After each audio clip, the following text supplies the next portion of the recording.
के बारे में आज हम चर्चा करेंगे। तो योग का क्या मतलब होता है? योग का मतलब होता है कॉम्बिनेशन। किसी भी तरह का किसी भी तरह से संबंध स्थापित होना। संबंध कई तरह से स्थापित हो सकता है। संबंध हो सकता है, इसे बोलते हैं पीएसी, पोजीशन, आस्पेक्ट और कंजंक्शन। आप में से किसी का माइक खुला रह गया है, वो आप माइक बंद कर दें, ठीक है? तो 3 तरीके से आप उसमें जा सकते हो। जैसे अगर मैं इसके थ्रू बताना चाहूं हल्का सा,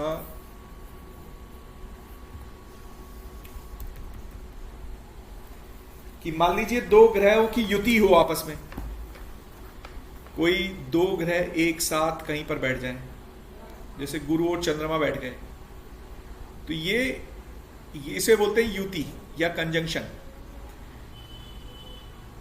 तो ये भी एक योग है। इस योग को क्या बोलते हैं? आपको इसका ज्ञान है? गज केसरी। गज केसरी योग, वेरी गुड। तो ये आपका है गज केसरी योग। अच्छा, गज केसरी योग जब शुरू हुआ है तो चलो इसके बारे में डिस्कस कर लेते हैं। गज केसरी योग होता क्या है? गज केसरी योग होता है जब गुरु और चंद्रमा एक साथ बैठ जाएं या एक दूसरे से केंद्र में बैठ जाएं। मतलब एक दूसरे से केंद्र में। अब एक दूसरे से केंद्र का मतलब क्या है? एक दूसरे से केंद्र का मतलब है कि मान लीजिए चंद्रमा यहां है, तो चंद्रमा की पोजीशन से केंद्र जो बनेंगे वो 1, 4, 7, 10 बनेंगे। तो यानी कि इस हाउस में, इस हाउस में, इसमें या इसमें, गुरु इनमें से कहीं पर भी बैठ जाएंगे तो गज केसरी हो जाएगा वो, ठीक है? मान लीजिए यहां पर चंद्रमा, यहां पर नहीं बैठते गुरु, अगर केंद्र में किसी कॉलम में हो सर, 4, 7, 8, 4, 7, 10 एक में, और एक में चंद्रमा है तो एक में दूसरे खाने में भी गुरु हो सकता है जी। जो पोजीशन है ना इनकी चंद्रमा से, वहां से काउंट करोगे तो 1, 4, 7, 10 में बैठने चाहिए। 1, 4, 7, 10 केंद्र होते हैं। तो लगन, अगर ये कह रहा हूं तो लगन के केंद्र तो ये हैं चारों। लेकिन अगर मान लीजिए चंद्रमा यहां होते तो इस पोजीशन से भी केंद्र में, अब इस पोजीशन से केंद्र, तो इससे पहला स्थान तो यही हो गया। तो यदि गुरु यहां बैठ जाए, इससे चौथा स्थान ये हो गया यदि गुरु यहां बैठ जाए, इससे 7वां ये हो गया और इससे 10वां ये हो गया। तो चंद्रमा यहां होकर गुरु इनमें से कहीं पर बैठ जाए तो वो गज केसरी योग हो जाएगा फिर से। लेकिन सर ये क्वेश्चन था जी, ये कह रहे हैं कि गुरु जो है नीच का नहीं होना चाहिए इस केस में। तो इसका क्या मतलब? कौन बोल रहे हैं? मैं मधुर बोल रही हूँ। नहीं, आप कहते ना ये बोल रहे हैं ये कौन है? नहीं, ऐसा नहीं है, गुरु नीच का नहीं होना चाहिए। जो क्लासिकल टेक्स्ट बुक्स हैं उसमें कहीं पर भी ये नहीं लिखा गया है कि वो नीच का नहीं होना चाहिए। भाई बृहस्पति कमजोर हो गए तो गज केसरी योग का स्ट्रेंथ कम हो गई, इसका मतलब बस ये हो गया, और कुछ मतलब नहीं हुआ, ठीक है? ये कह रहे हैं कि ये एक जगह बुक में लिखा था सर, बृहस्पति नीच का ना हो, अस्त ना हो। वो क्लासिकल टेक्स्ट बुक्स है। कौन सी बुक रेफर कर रहे हैं आप? सर ये फलित ज्योतिष। फलित ज्योतिष में कौन सी फलित ज्योतिष? जी, ये फलित ज्योतिष महेंद्रनाथ केदार। अच्छा, तो इसमें क्लासिकल टेक्स्ट का रेफरेंस बुक ढूंढना, इसे ढूंढना वराह पराशर होरा शास्त्र में या फिर फल दीपिका में, इन दोनों में ढूंढना। क्या ऐसा ही लिखा है या कुछ और लिखा है? ठीक है, यस सर। अगर इन दोनों में लिखा है तो आप उसको वैलिड मान लेना। वैसे एम एन केदार जी भी बहुत इंटेलिजेंट हैं, तो मतलब अब तो उनका शरीर पूरा हो गया, लेकिन हम इसको वेरीफाई कर सकते हैं। मतलब मेरी नॉलेज के अकॉर्डिंग ऐसा कुछ नहीं है, बस बृहस्पति वीक होने के कारण वो थोड़ा सा असर उसका कम हो जाएगा। हाँ राकेश जी, आप कुछ कह रहे थे? सर मैं पूछा था, जैसे केंद्र में दो तीन इसके एस्पेक्ट बनेंगे, जैसे 1 4 7 10 में, मतलब एक में मान लीजिए क्या कहते हैं, फर्स्ट हाउस में चंद्र है और वहां गुरु बैठे हैं, दूसरे में एक होता है, जैसे मेरी वाइफ की कुंडली में ही है, उनके 10वें भाव में चंद्र और बृहस्पति इकट्ठे हैं, राइट। और मान लीजिए एक कुंडली ऐसी, जैसे आपने दो दो सेकंड हाउस में लिखा, एंड देन उनको जो युति बना रहे हैं बाहर बन रही है जो केंद्र के, तो इनमें से सबसे पावरफुल कौन से वाला माना जाए? आपने पहले बात बोली कि चंद्रमा केंद्र में है और गुरु दूसरे स्थान पे है। पहला केस ये बोला आपने ना। हाँ जी। दूसरा केस आपने बोला कि 10th हाउस में गुरु और चंद्रमा है। सेकंड केस है ये। हाँ, ये तो मेरी वाइफ की कुंडली में ही है ये तो। और तीसरा आपने बोला कि चंद्रमा यहां पर है और गुरु कहीं और पे बैठ गया, तो तीसरा केस आपने ये बोला है। ऐसी बोल रहे हैं ना आप? Yes sir, yes sir. देखिए, हर जगह का ना अपनी एक मजेदार इंटरप्रिटेशन है। पहला केस तो ये गज केसरी योग है ही नहीं। पहले वाला केस तो गज केसरी योग है नहीं, क्योंकि चंद्रमा से केंद्र में नहीं है बृहस्पति, है ना। नहीं होगा, नहीं होगा। तो हम इसको तो हटा देते हैं थोड़ी देर के लिए। और अब दूसरे केस में यहां पर अगर डिपेंड करता है बृहस्पति कौन सी राशि के हैं। मान लीजिए मकर राशि की है, तो आप कहोगे ये कमजोर है, नीच का है ना। पहली नजर में ये कमजोर दिख रहा है, जैसे कि मेघा जी आप देख रहे हो बृहस्पति कमजोर हो गया यहां पर, लेकिन चंद्रमा से नीच भंग हो गया। नीच भंग राजयोग मैंने अभी आपको बताया नहीं है, लेकिन मैं थोड़ा सा आपको यहां पर डिस्क्राइब कर दूं कि चंद्रमा जो ग्रह नीच का होता है, जहां पर वो नीच का है,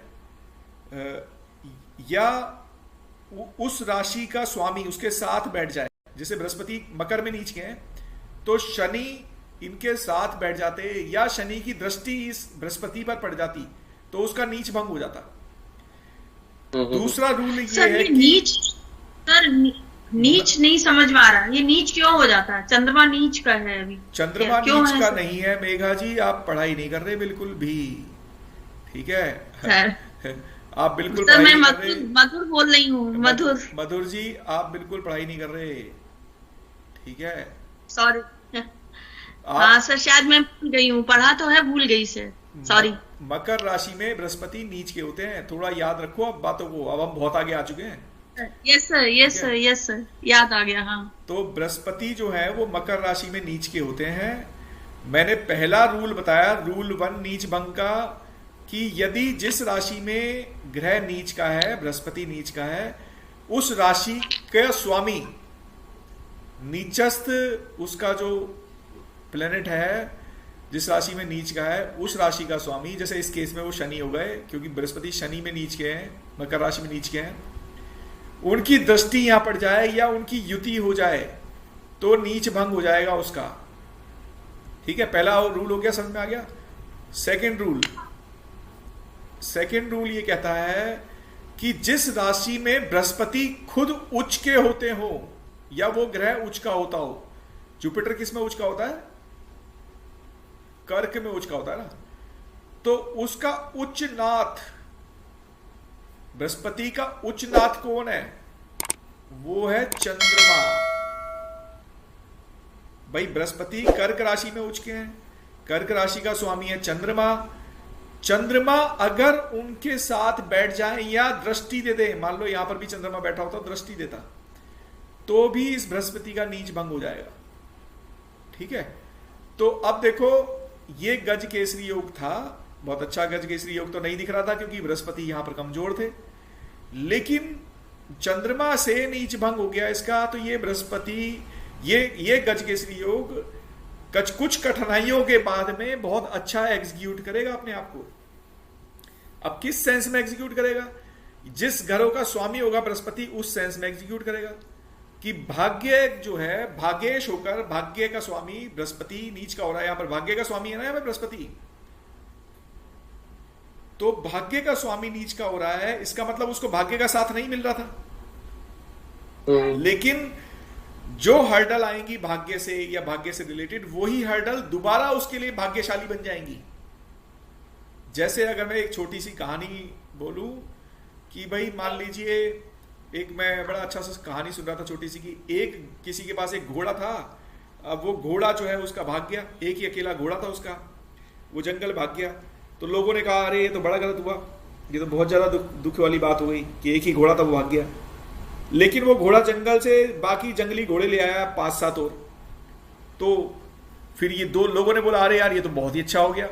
उसने कहा कोई बात नहीं, जो होता है अच्छे के लिए होता है। सेटिस्फाइड आदमी था वो बड़ा। तो अब उसके पास एक घोड़े की जगह 5-6 घोड़े हो गए। लेकिन उनमें से एक जंगली घोड़े पे जब उसका बेटा सवारी कर रहा था वो गिर गया, उसकी हड्डी टूट गई। तो उन्होंने कहा अरे यार ये देखो बेकार जंगली घोड़ा ले आया ये तो, ठीक है। तो उसने कहा कोई बात नहीं। तो वो लड़के का एडमिशन वो हॉस्पिटलाइज कर दिया गया। अब बाद में उस जगह पर बाहर से अटैक हो गया और वहां के जितने भी जवान लड़के थे उनको उठाकर ले जाया गया, वहां पर मार मूर दिया गया या ले गए उसको। तो लोग कहते हैं देखो कितना अच्छा हुआ, ये नहीं था क्योंकि इसका हाथ टूटा हुआ था तो उसको ले जा नहीं पाए, वो हॉस्पिटल में भर्ती था।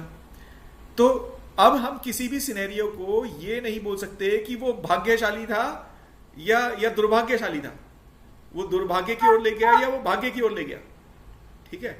लेकिन इवेंचुअली फाइनली बड़ा अच्छा हुआ उसके साथ में कि फाइनली वो बच गया, है ना। तो नीच भंग राजयोग जो होते हैं वो फाइनेंशियल मैटर्स में बहुत अच्छे होते हैं और बहुत ज्यादा बार आपको नीच भंग होते हुए दिख जाएगा।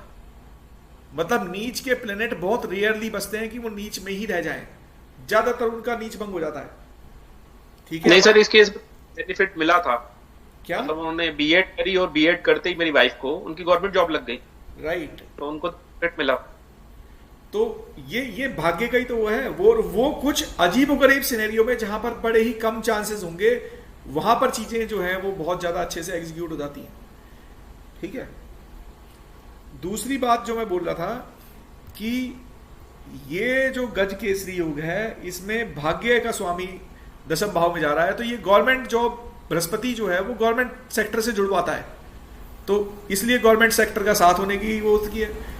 अब हो सकता है शनि भी इस जगह पर देख रहे हो, अगर आप उनकी कुंडली में शनि को एनालाइज करेंगे तो शनि का प्रभाव भी बहुत 70% चांस में आ रहा होगा यहां पर, क्योंकि 2 नीच भंग हो रहे हो, शायद ऐसा भी हो सकता है। शनि की पोजीशन याद है आपको उनकी? शनि 8वें भाव में है सर। देख लीजिए, अब शनि जो है वो 8वें भाव में बैठकर तीसरी दृष्टि से देख रहा है यहां पर, ठीक है। अब यहां पर ये 2 काम कर रहा है शनि, एक ये 10वें भाव को भी देख रहा है, अपने हाउस को देख रहा है, और दूसरा गुरु का नीच भंग भी कर रहा है। तो ये शनि लेकिन एक शुरू में बहुत बेसिक लेवल से शुरुआत कराता है आदमी के प्रोफेशन की। उसको जनरली बहुत ज्यादा अच्छा प्रोफाइल शुरू में नहीं देता, शुरू में वो आदमी से मेहनत कराएगा बहुत ज्यादा, उसके बाद उसको प्लेसमेंट देगा बहुत शानदार। एमसीडी से दिल्ली गवर्नमेंट आया तो सर वो तो इंप्रूवमेंट हुई है, बहुत बढ़िया। तो गज केसरी योग का मतलब होता है कि गज यानी हाथी और केसरी यानी चीता। तो गज का मतलब आपका हो गया हाथी और केसरी का मतलब हो गया चीता। तो ऐसे व्यक्ति की जो टेंडेंसी होती है, ट्रेट होता है, वो हाथी जैसा पावरफुल और चीता जैसा स्फूर्तिवान होता है। नॉर्मली गज केसरी योग जो होते हैं आदमी को भाग्यशाली बनाते हैं, वो बहुत सारी चीजों में उनको हर्डल्स को रिमूव करते हैं, उनको हेल्प करते हैं बहुत जगह पर, ठीक है। और ज्यादातर आपको ये योग दिख भी जाएगा बनता हुआ, गज केसरी योग, ठीक है। तो गज केसरी योग में आप लोगों का कोई अगर डाउट है तो पूछ लीजिए।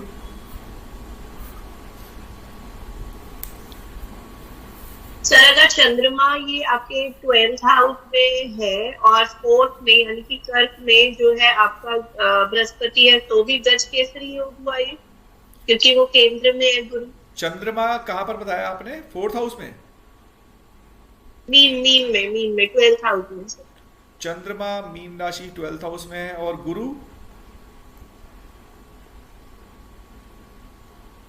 4th राशि में। 4th में नहीं जी सर। तो ये एक दूसरे से 5th पोजीशन पे आ गए ना। ये अगर एक दूसरे से उनकी पोजीशन 1, 4, 7, 10 हो जाएगी तो ही गज केसरी होगा। ये केंद्र हो गया ना, एक दूसरे से केंद्र में होना चाहिए, एक दूसरे से उनकी पोजीशन 1, 4, 7, 10 होनी चाहिए। ये पोजीशन जो है ये 5, 9 पोजीशन है। अगर आप यहां से काउंट करेंगे तो ये 5वीं पोजीशन आएगी यहां पर 5th पोजीशन है चंद्रमा से, और यहां से काउंट करेंगे तो ये 9th पोजीशन आएगी, तो इसीलिए ये 5-9 पोजीशन है।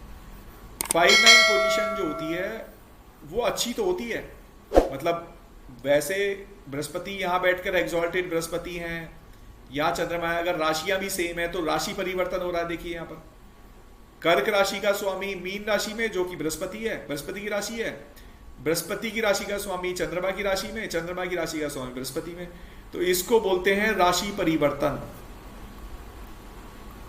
क्या बोलते हैं? राशि परिवर्तन। राशि परिवर्तन बहुत ज्यादा अच्छे होते हैं।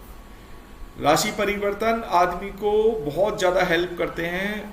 अब जैसे इसी केस में देखें तो ऐसा व्यक्ति ऐसा भी हो सकता है कि प्रॉपर्टी विदेश में बनाए, घर से दूर रह सकता है वो, है ना, वहां का स्वामी यहाँ का स्वामी वहां विदेश में 12th हाउस में बन रहा है, तो वो यात्रा कर सकता है, घर से दूर रह सकता है, लेकिन प्रॉपर्टी बना सकता है, क्योंकि अच्छा बृहस्पति क्यों हुआ ये?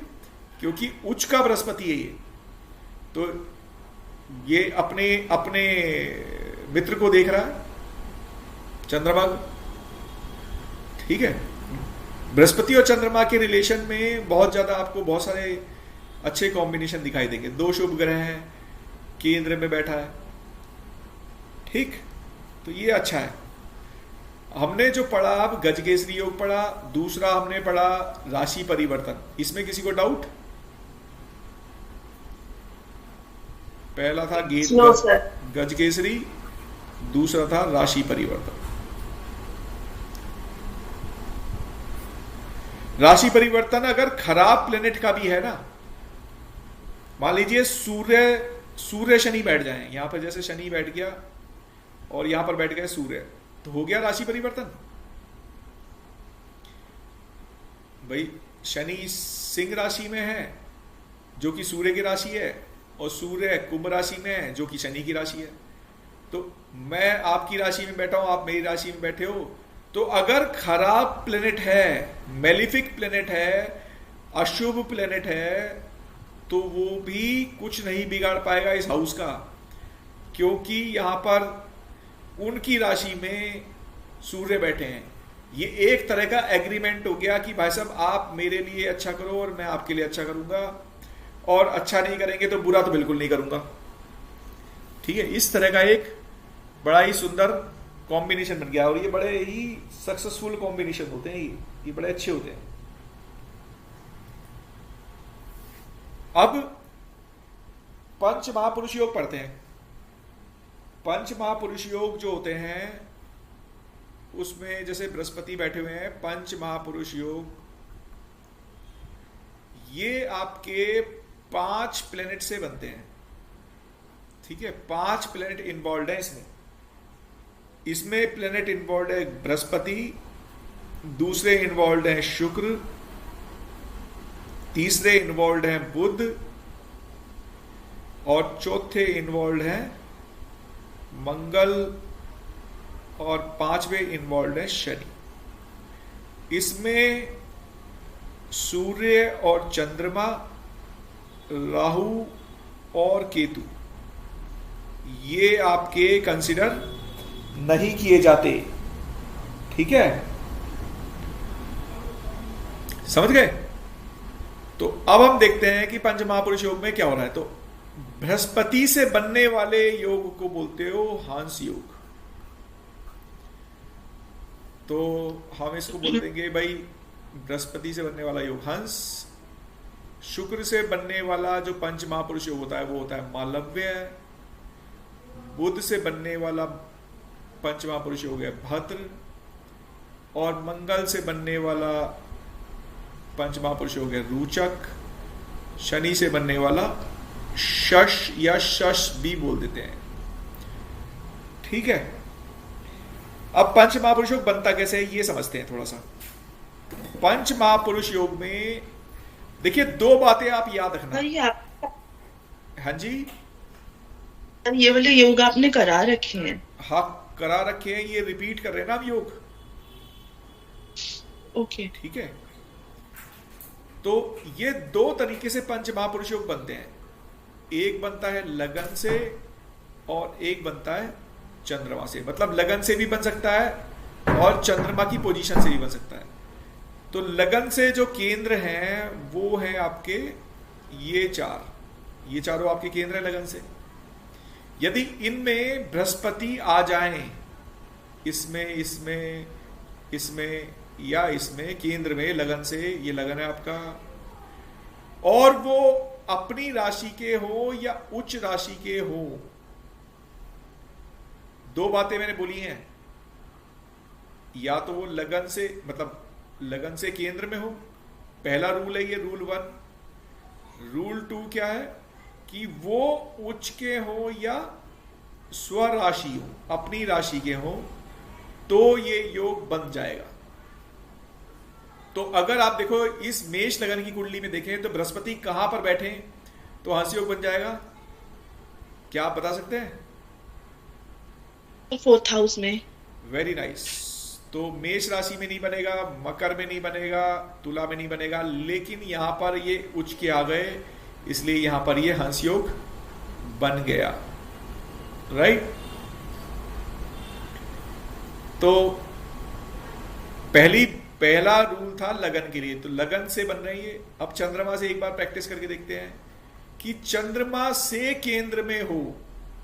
अब चंद्रमा से है, लगन से केंद्र था, यहां पर कंडीशन है चंद्रमा से केंद्र में, और रूल 2 क्या है कि वो फिर से उच्च या स्वराशि हो। देखो ये आप लोगों को ना ध्यान रखना पड़ेगा हमेशा ही कि ज्यादातर जो नियम है, अगर लगन कुंडली से बन रहे हैं योग, तो चंद्र कुंडली में भी वो योग बनते हैं।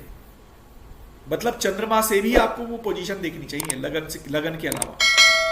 तो यदि मैं इस कुंडली में बनाना चाहूं और मैं मान लीजिए बृहस्पति को यहां बैठा दूं, तो चंद्रमा से केंद्र में हो तो चंद्रमा में यहां बैठा सकता हूं।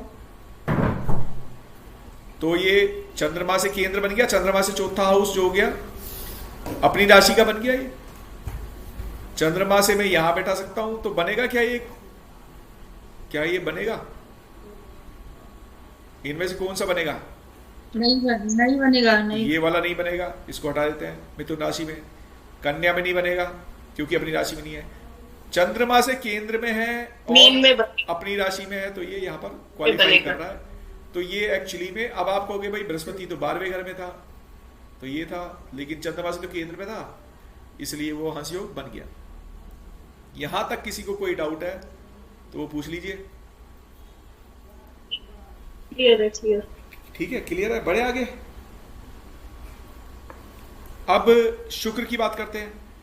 तो शुक्र के लिए भी बिल्कुल वैसे ही मालव्य योग जो बन रहा है, जैसे हंस योग बना। हंस योग में क्या, बृहस्पति अपनी राशि के या उच्च राशि के बैठे थे, यहां पर शुक्र अपनी राशि के या उच्च राशि के बैठेंगे तो ही वो योग बनेगा।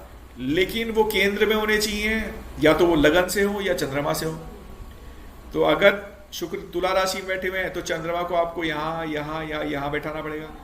मतलब लगन से तो है ही ये, सॉरी लगन से तो है ही, तो ये मालव्य योग बन गया। लेकिन अगर आपको इन दोनों की बात करनी है, वृष राशि में है शुक्र, तो चंद्रमा यहां बैठा दो, तो इसके लिए बन गया ये यहां पर योग मालव्य। चंद्रमा से चौथे चले गए थे भाई, 1 2 3 और 4th पोजीशन बन गई यहां से चंद्रमा की, शुक्र की, तो ये बन गया मालव्य योग। यदि आप चंद्रमा को यहां बैठा दो तो ये वाले शुक्र पे बन जाएगा आपका मालव्य योग। ठीक है, चंद्रमा को यहां बैठा दीजिए तो भी ये मालव्य योग बन जाएगा। चंद्रमा को अगर आप यहां बैठा देंगे तो भी ये मालव्य योग बन जाएगा। चंद्रमा को यहां बैठा देंगे तो भी ये मालव्य योग बन जाएगा। ठीक है, आगे बढ़ जाऊं फिर। मालव्य योग पे तो क्लियर हो गया होगा, राइट? Yes sir. तो ऐसे ही बुध है, बुध में आप बिल्कुल वही कहानी है। यदि बुध अपनी राशि या उच्च राशि के केंद्र में बैठ जाए तो भद्र योग बन जाएगा। लगन या चंद्रमा से बैठने चाहिए वो केंद्र में। मंगल को आप रखेंगे ऐसे तो वो रोचक योग बनाएंगे, और शनि को अगर ऐसे रखेंगे तो वो शश योग बनाएंगे। ठीक है, इस तरह से आपके पास में पंच महापुरुष योग होगा। ये पावरफुल योग है पांचों। अब पावरफुल इस सेंस में है कि जब जब मतलब यूजली जो मैंने एक्सपीरियंस में पाया, अगर 2-3 योग बन जाते हैं ये, तो वो व्यक्ति की फाइनेंशियल सिचुएशन, उसकी वेल्थ, उसका फेथ, उसकी डेस्टिनी बड़ी इजी हो जाती है।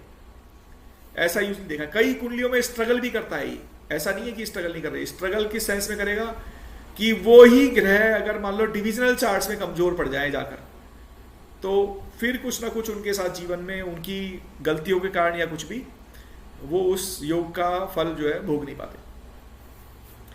ठीक है, हम उसकी बात डिविजनल चार्ट्स की बात नहीं करते, अभी फिलहाल हम पंच महापुरुष योग की बात कर रहे थे। तो हमने 3 चीजें कर ली, गज केसरी योग, राशि परिवर्तन और पंच महापुरुष योग। ठीक, अब हम सर एक क्वेश्चन, जी।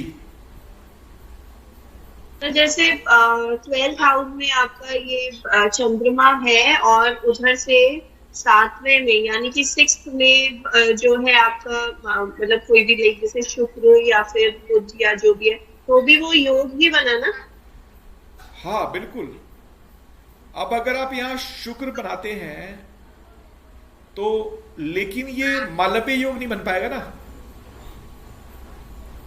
तो सर अभी आपने बोला ना केंद्र में जैसे 1 4 7 हुआ, फिर शुक्र तो 7th उसमें ही आया ना सर, वो चंद्रमा से 1 2 3 4 5 6 7। लेकिन मैंने 2 रूल बताए ना आपको, कि आपने बस पहला रूल फॉलो करा कि चंद्रमा से केंद्र में है, लेकिन ये भी तो बोला है कि मैंने शुक्र उच्च का या स्वराशि का हो, या तो शुक्र बिल्कुल ही कमजोर हो गए। ठीक है सर, ठीक है। सर भद्र योग का एक बार बताना इसमें एग्जाम्पल। जैसे भद्र योग है तो चंद्रमा यहां बैठा दो और बुध यहां बैठा दो।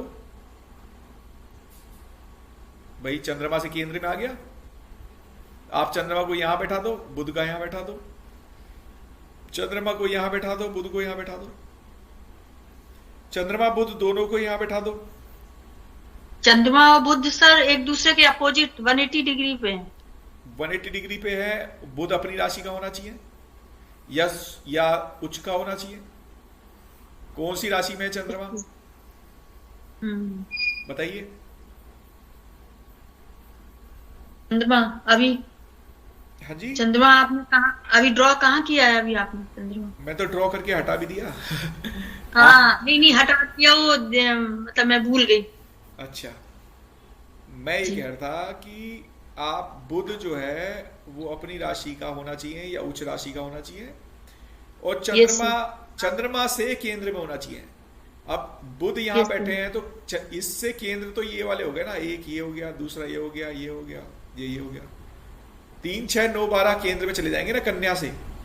तो चंद्रमा यदि यहाँ बैठाते हैं तो भी, यहाँ बैठाते हैं तो भी, यहाँ बैठाते हैं तो भी, और यहाँ बैठाते हैं तो भी, तो ये भद्र योग बन जाएगा। ठीक है सर। ठीक है, अब आगे बढ़े।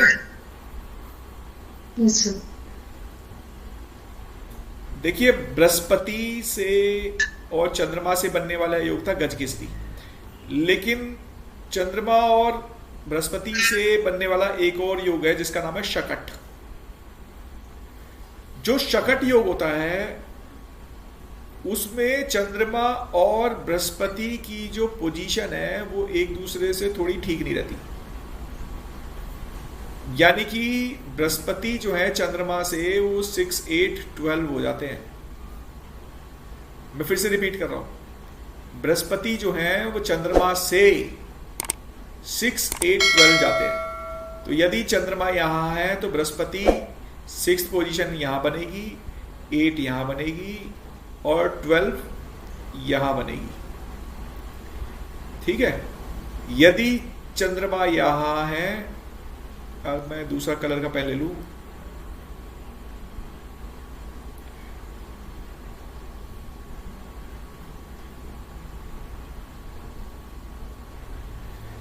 यदि चंद्रमा यहां है तो बृहस्पति से 6, चंद्रमा से 6 यानी बृहस्पति यहां, 8th आपका यहां और 12 यानी यहां। अब ये ब्लू कलर वाले कॉम्बिनेशन नहीं देख रहा आप, समझ गए? ठीक है,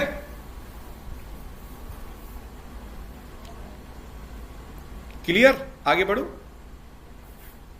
सकट योग के अंदर ना एक्चुअली एमएन केदार में ना उन्होंने 12th नहीं दिया हुआ हाउस। हाँ, लेकिन आप उसको बुक्स में देखेंगे, अभी मैंने पूरा नहीं करा, वैसे मैं बस आपका अफर्मेटिव चाह रहा था, ठीक है। 6, 8, 12 है, आप उसको कंसीडर करना। फल दीपिका में भी लिखा हुआ है और शायद मेरे ख्याल से पराशर होरा शास्त्र में भी लिखा हुआ है। ठीक है, मैंने नोट कर लिया उसी के अंदर ही। अगर ये बात क्लियर हो गई हो कि चंद्रमा से गुरु 6, 8, 12 जाएं तो शकट योग है, ठीक है। लेकिन शकट योग भंग भी होता है। शकट योग आपका भंग भी होता है। कैसे भंग होता है मालूम है किसी को, याद है?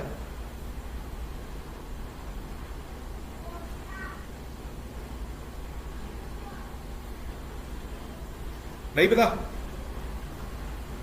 शकट योग भंग होने का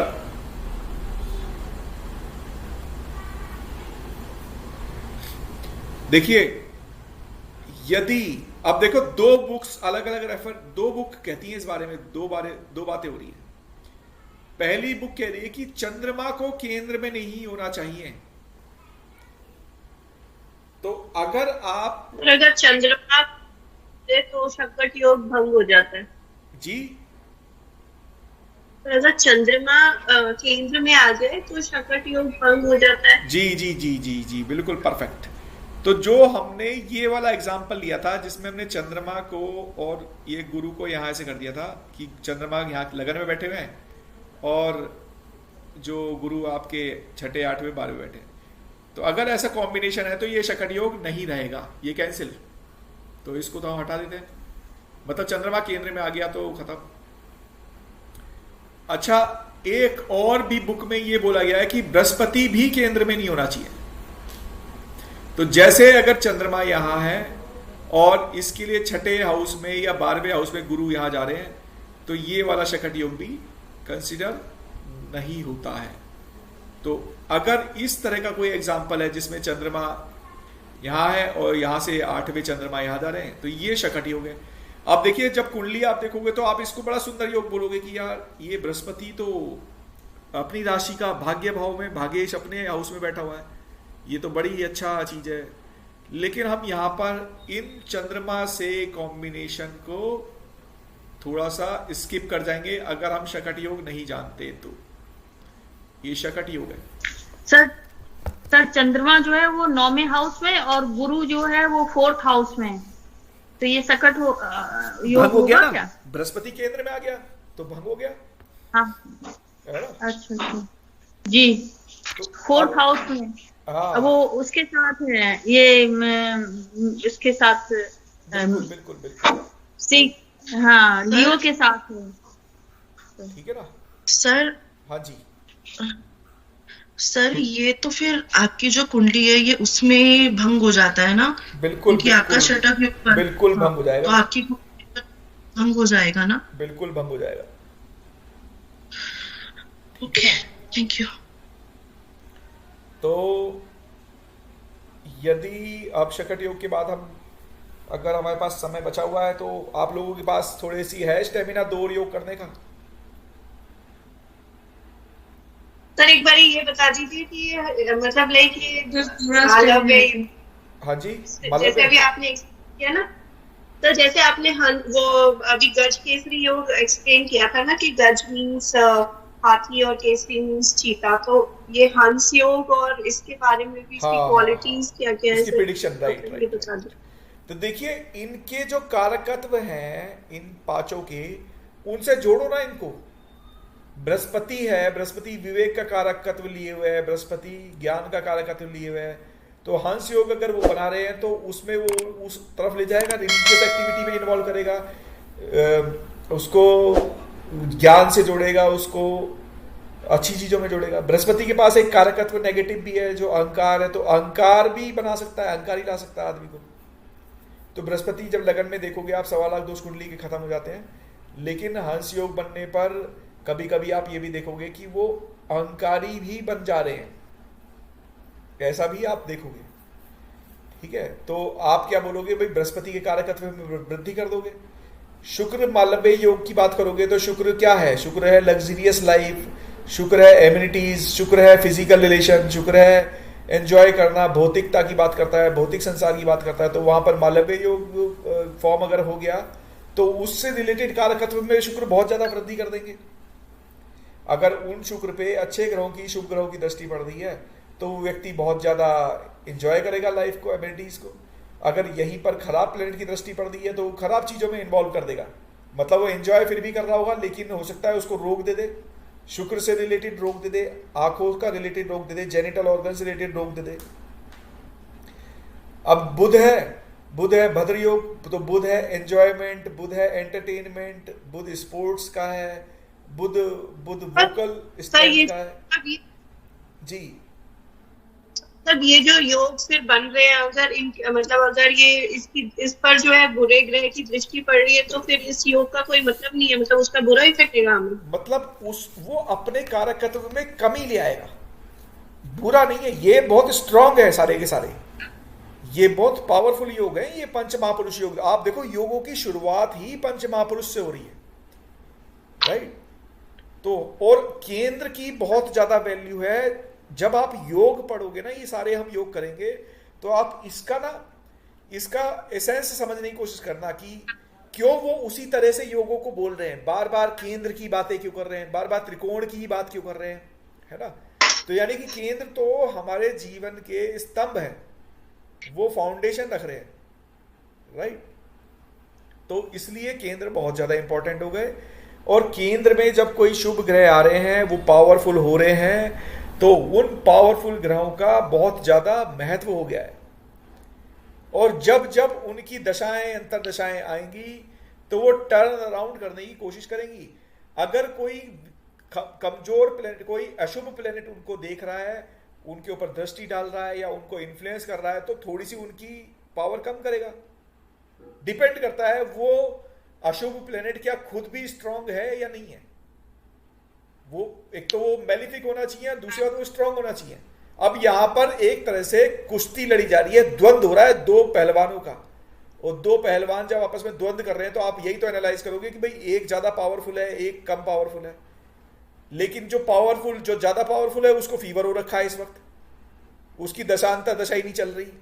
तो अब वो ज्यादा पावरफुल था, लेकिन उस दिन वो द्वंद्व में हार गया क्योंकि वो दिन उसका नहीं था। समझ रहे हो, ट्रांजिट में स्ट्रांग चल रहा राहु। क्यों हमने कोविड में हमारे को ये इतना ज्यादा फेस करना, पूरे संसार को कोविड में जो वायरस फैला, जो कोरोना आया, वो क्यों फैला। बृहस्पति कमजोर, जो जीव का कारकत्व था वो कमजोर हो गया, जीवा मकर राशि में जा रहे हैं। शनि जो नेगेटिव प्लेनेट है, जो एयर के प्लेनेट हैं, जो आपकी श्वास के कंट्रोल कर रहे हैं, श्वास को, जो वायरस के प्लेनेट हैं, वो हावी हो गए बृहस्पति पर। बृहस्पति कमजोर मकर राशि में, शनि उतने ही पावरफुल मकर राशि में। एक तरह से ये हुआ कि हमने एक कमजोर हिरन को शेर के आगे डाल दिया हो।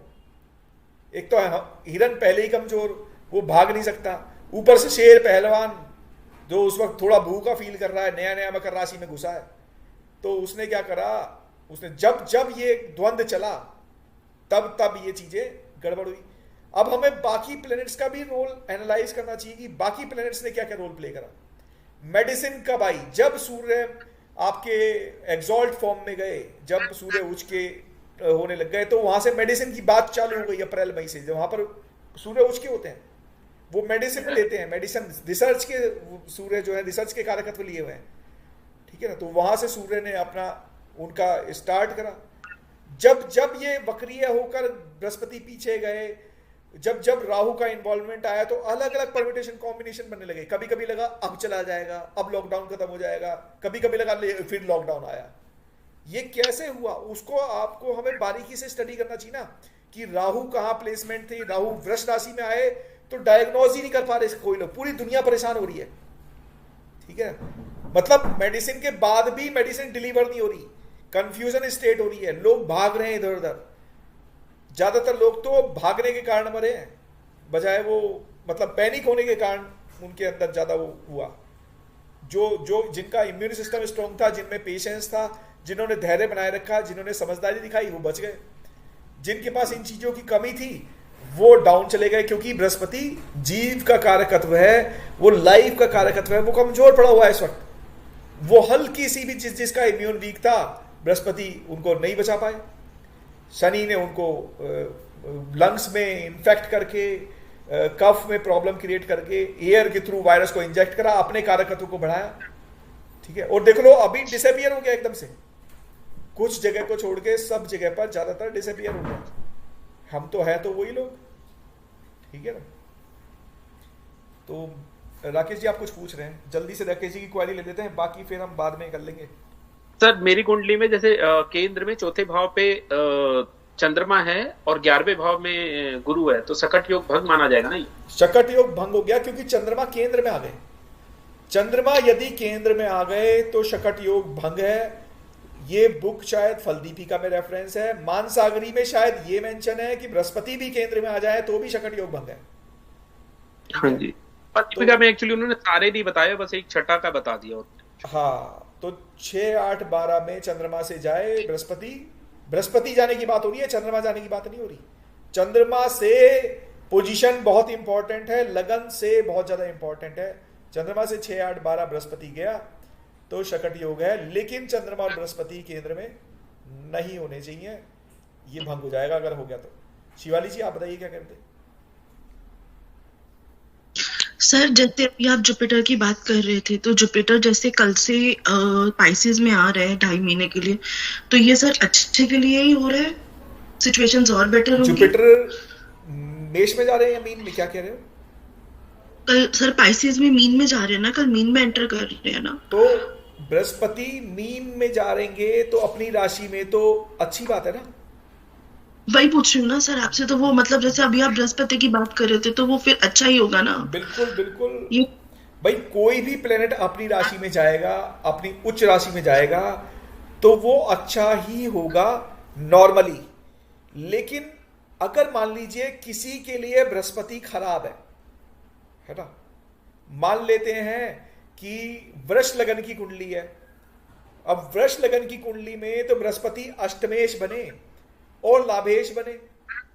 अब अष्टम का स्वामी और लाभ का स्वामी लाभ में जा रहा है, तो लाभ किया तो फायदा कर रहा है, वो अनएक्सपेक्टेड गेन करा सकता है। 8th का स्वामी अनएक्सपेक्टेड गेन करा सकता है, एस्ट्रोलॉजी में अच्छा हो सकता है उसके लिए। लेकिन वो अष्टमेश है, वो 11th लॉर्ड है, वो बृहस्पति पापी भी है, तो वो हेल्थ से रिलेटेड चीजों में उसको नुकसान भी पहुंचा सकता है। लीवर किडनी का इशू दे सकता है, उसको जेनिटल ऑर्गन से रिलेटेड इशू दे सकता है, उसको पेट से संबंधित इशू दे सकता है। क्यों दे सकता है? क्योंकि वो वृष लगन के लिए ठीक प्लेनेट नहीं रहा जुपिटर। और वो पोजीशन कहां हो गया? वो पोजीशन हो गया 11th में, जहां से वो कहां देखेगा? 5th हाउस को भी देखेगा। 5th हाउस जो कि कन्या राशि है, जो कि लीवर किडनी वाली प्लेसमेंट है। ठीक है, तो और उनका कार्यकत्व भी लीवर किडनी का है, तो गैस हो गया, बाइल्स हो गया, इन चीजों में उस व्यक्ति को सावधान भी रहना पड़ेगा। लेकिन नॉर्मली ये 70-80% बृहस्पति जो है वो अच्छा ही रूप दिखाएगा अपना, क्योंकि मीन राशि में कंफर्टेबल है बृहस्पति, बहुत अच्छे हैं ग्रह, सबसे शुभ ग्रह है, तो अच्छा है। लेकिन जिनके लिए खराब कारकत्व लिए हुए हैं, जिनके लिए मैलिफिक हैं, उनको नुकसान पहुंचा सकते हैं वो बहुत ज्यादा। ठीक है सर। कभी भी कोई भी प्लेनेट कुंडली की बात पूरी तरह अच्छा या पूरी तरह खराब नहीं हो सकता कभी भी। आप ये रूल ध्यान रखिएगा हमेशा। हम एस्ट्रोलॉजर्स बहुत ज्यादा मिस्टेक करते हैं जब हम कह देते हैं कि कोई प्लेनेट जो है ये अच्छा है आपके लिए या कोई प्लेनेट खराब है आपके लिए। ऐसा कभी भी एक कंप्लीट प्लेनेट पूरा अच्छा है पूरा खराब नहीं होता है। जी मधुर जी बताइए। सर मैं ये पूछ रही थी कि जब हम कुंडली की बात करते हैं तो ये लगन कुंडली की से देखेंगे या चंद्र कुंडली से देखेंगे? दोनों कुंडलियों को हमको एनालाइज करना चाहिए। लगन हमारा बॉडी है, चंद्रमा हमारा मन है। मन के बगैर बॉडी या बॉडी के बगैर मन अधूरे हैं, कंप्लीट नहीं है। आपको दोनों कुंडली में स्ट्रेंथ पहचाननी चाहिए, लगन कुंडली स्ट्रांग है या चंद्र कुंडली स्ट्रांग है, कौन सा प्लेनेट की दशा चल रही है, लगन कुंडली के हिसाब से वो फेवरेबल है या चंद्र कुंडली के हिसाब से फेवरेबल है, या किस तरह से वो किस रूप में बैठ रही है, हमको ये पूरा विवेचन करना चाहिए। तत्पश्चात ही हमको प्रिडिक्शन पर जाना चाहिए, फलित करना चाहिए। ठीक है सर, गुरु और शुक्र अगर साथ आ जाए तो उसका क्या वो रहेगा इफेक्ट? अगर आप सिर्फ गुरु कन्या- वर्ड और शुक्र वर्ड यूज कर रहे हो तो बहुत अच्छी बात है। दो शुभ प्लेनेट हैं, दोनों बड़े सुंदर हैं, दोनों लगन में रख दो, वहां बड़ा हो जाएगा। लेकिन लगन कौन सा होगा, है ना? तो अब लगन बनाते ही हमारे सर, पास अब वेरिएशन हो जैसे- जाएगी बहुत सारी। सर, कुंभ लगन है सर, हाँ, और मतलब मैं ये वृश्चिक कह रहा हूं- मैं ये- 8th हाउस में। मैं ये कह रहा हूं कि अब लगन देते ही मेरे दिमाग में एक बंदा खराब हो सकता है, एक अच्छा हो सकता है ना? कुंभ लगन है तो शनि का लगन है तो शुक्र मेरे लिए फेवरेबल बन रहे हैं वहां पर, राइट? नॉर्मली अगर आप देखोगे तो शुक्र जो है वो अच्छा व्यवहार करेंगे। 2, 5, 8, 11 अगर आप चौथे भाव के स्वामी बन गए शुक्र और 9वें के योग कारक प्लैनेट बन गए कुंभ लगन में, तो शुक्र बहुत ज्यादा अच्छे हो गए। लेकिन अगर आप कुंभ लगन के लिए बृहस्पति की बात करोगे तो वो 11वें और दूसरे भाव के स्वामी बनेंगे।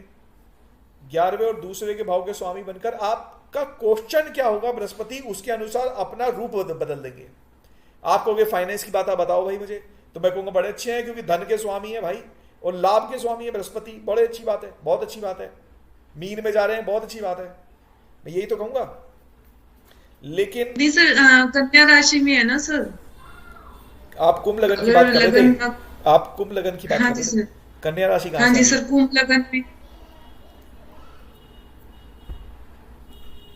सर 6th उसमें कुंभ लगन और 6th कन्या राशि तो आई ना सर? अच्छा, अब आप उनकी राशि भी बता रहे 8th हाउस में अब आप सर, पूरी 8th कुंडली हाउस अब में। आप पूरी कुंडली लपेट रहे चक्कर में, धीरे धीरे लगन फिर चंद्रमा राशि तो नहीं दी सर, मैं देखो, एक्चुअली कंफ्यूज थी अब इसमें। कन्या राशि से बृहस्पति और शुक्र जो है वो छठे चले गए। अब आपको टर्न अराउंड हो गया एकदम से। अभी बृहस्पति शुक्र लगन में बैठे थे, 2 शुभ ग्रह लगन में बैठ के बड़े अच्छे दोष खत्म कर रहे थे, सब कुछ बढ़िया था। लेकिन अब कन्या राशि से वो छठे जा रहे हैं, तो अब हमारी इंटरप्रिटेशन थोड़ी सी कमजोर हो गई। अब हम इतने खुश नहीं है, पहली निगाह में, पहली नजर में हम इतने खुश नहीं है। फिर हमें इंटरप्रिटेशन निकालनी पड़ेगी कि उनका कारकत्व कहां से आया, है ना? कन्या राशि के लिए शुक्र कहां की राशियों के स्वामी बनकर बैठ रहे हैं, और जो कुंभ बृहस्पति कहां की राशियों के स्वामी बन रहे हैं। तो कन्या राशि के अगर सोचोगे तो आपका चतुर्थ भाव और सप्तम के स्वामी बनकर बृहस्पति बैठेंगे, तो ये अच्छी बात थोड़ी समझ में आ रही है, ठीक लग रहा है सप्तम भाव का स्वामी, लेकिन लगन में थोड़ा सा ठीक नहीं होता। लेकिन चतुर्थ का स्वामी लगन में जा रहा है तो ठीक है, कोई बात नहीं, बढ़िया है।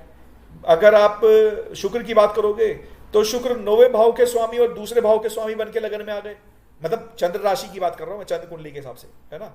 आई होप कि मैं बहुत फास्ट नहीं बता रहा हूँ। तो शुक्र भी बड़े अच्छे रहे। तो जो चंद्रमा से एकदम से हमें छठे दिख रहे थे वो सारे के सारे, तो ये दोनों का कारकत्व तो हमको बढ़िया ही दिख रहा है। ठीक है, हम इसको इंटरप्रिटेशन में फिर जाना चाहिए। क्वेश्चन के अनुसार हमेशा ये बदल जाएगा कि क्या सही और क्या गलत है। इसमें क्या शुक्र ये नहीं कहेंगे कि शुक्र नीच का है? इसमें शुक्र नीच का है और बृहस्पति उसका नीच भंग भी तो कर रहे हैं। शुक्र कन्या राशि में नीच का होता है, लेकिन वो बैठे बृहस्पति के साथ में है, क्योंकि शुक्र का उच्च नाथ उनके साथ बैठा हुआ है। शुक्र का उच्च नाथ कौन है? शुक्र कहां उच्च के होते हैं? वो मीन राशि में उच्च के होते हैं, और मीन राशि का स्वामी कौन है? वो बृहस्पति है। तो शुक्र का उच्च नाथ, शुक्र जिस राशि में उच्च के हैं उसका नाथ उनके साथ बैठ गया, इसलिए शुक्र का नीच भंग हो गया। तो ये नीच भंग राज्य हो गया। ये कह रहा है कि भाई मैं आपको प्रॉब्लम देने वाला हूं, लेकिन आपके पास स्किल है उस प्रॉब्लम से पार पाने का, आप बेनिफिट उठा सकते हो उस नीच के प्लेनेट से। तो हर्डल मैं दूंगा, आप हर्डल के लिए तैयार रहो, लेकिन आप कैपेबल हो हर्डल्स को आपको डीएक्टिवेट करने के लिए। हर्डल से आप अचीव करोगे चीजों को तो आप बढ़ो आगे। ठीक है, आज मतलब सर ये दोनों दुश्मन होते हैं एक दूसरे के, मतलब काट करते जो थ्योरी के हिसाब से है, इसलिए हर्डल है। ये एक अलग कॉम्बिनेशन पकड़ेंगे हम कि अब वो आपस में एक दूसरे के साथ क्या व्यवहार कर रहे हैं। अभी हमने सबको अलग अलग एनालाइज किया कि कौन चंद्रमा के लिए फेवरेबल था, कौन नहीं था, लगन कुंडली के लिए कौन फेवरेबल था, कौन नहीं था। अब हमने कहा भाई इनका आपस में द्वंद्व हो रहा है, तो कौन किस पर भारी पड़ रहा है, राइट? ये एक अलग राह पकड़ेगा इंटरप्रिटेशन की, ठीक है ना। तो मान लो बृहस्पति में शुक्र की दशा चल रही है, तो हम कहेंगे भाई अब क्या होने वाला है, तो किसके कारकत्व पे कौन हावी होने वाला है, कौन हमको फिजिकल प्रॉब्लम देने वाला है, कौन हमको बचाने वाला प्लेनेट है, कौन हमें मारने वाला प्लेनेट है। इस तरह से फिर हम वहां पर पिकूलियर हो जाएंगे पर्टिकुलर क्वेश्चन के ऊपर। अब मेरे को 5:30 बजे मेरा नेक्स्ट बैच है, तो मुझे उसका भी तैयारी करनी है। 10 मिनट का मैं भी खोपड़ी ठंडी कर लूं अपनी, ठीक है। तो ठीक है सर, अभी यही विराम करते हैं, कल करते हैं डिस्कस आगे का, है ना। ठीक। Thank you sir, thank you very much. नमस्कार जी।